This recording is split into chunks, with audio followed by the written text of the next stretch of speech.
Okay, here's the part 2 of reading pages 149 to 157, and we're on page 155. Okay, page 155, and I'll just start at the top.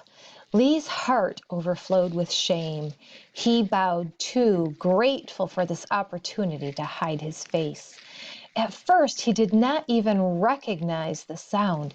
It was so unexpected. The teacher was laughing. "Papermaker," he said, "do not scold the boy.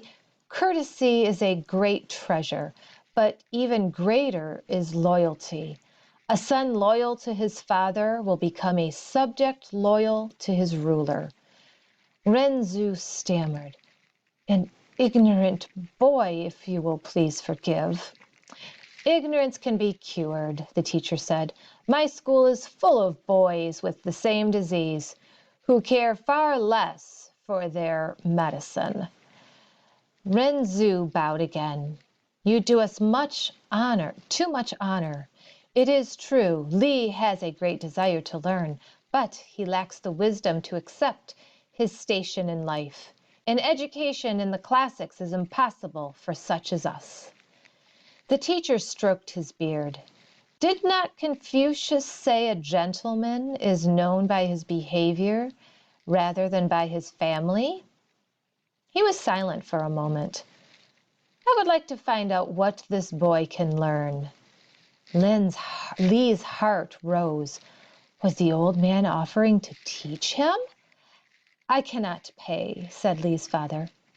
"There is no need, and we do not deserve such generosity." The teacher did not reply. He gazed around the small, dark shop. "Generosity?" he said. "My school needs two materials, clean paper and willing students. Give me some of both, and you will be the generous one." Lee held his breath. At last his father slowly nodded. "Excellent." The teacher turned to Lee. "My servant waits outside. Bring him many scrolls of paper and help him carry them to the school." Lee rushed to do his bidding. "And hurry back, young chicken-scratching scholar. You are needed in the shop. Remember, you are still your father's son." Great story. So let's turn to page 156, The Shaping Power of Ideas.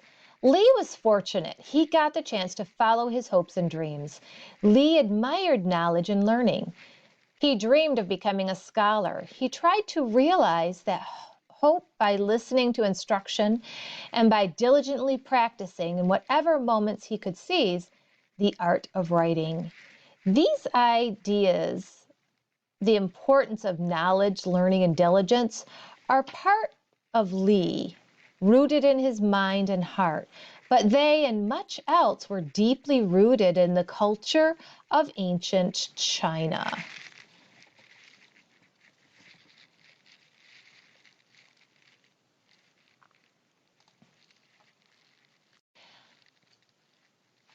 Lee wishes to study the works of a man named Confucius. Already he knows some of the great Chinese philosophers' sayings and tries to live up to Confucian goals.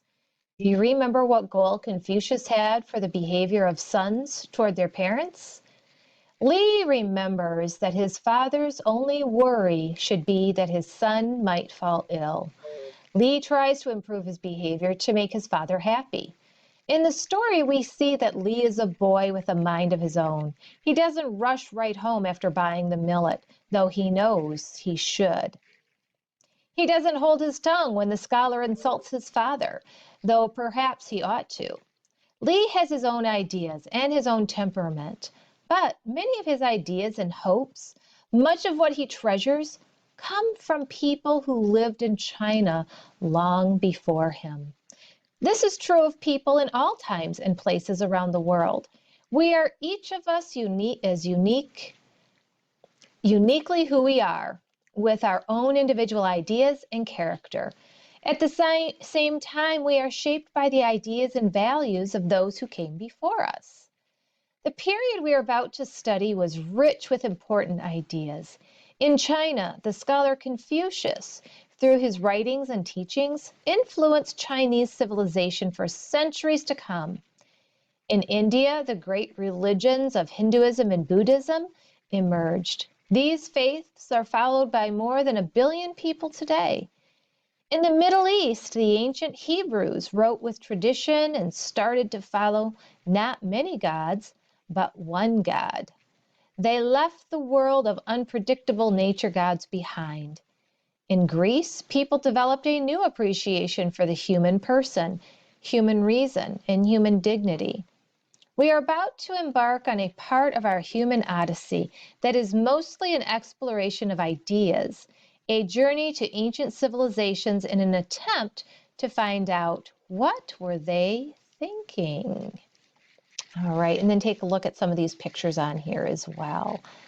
That's the end of part 2, the reading pages 149 to page 157. You can see right there.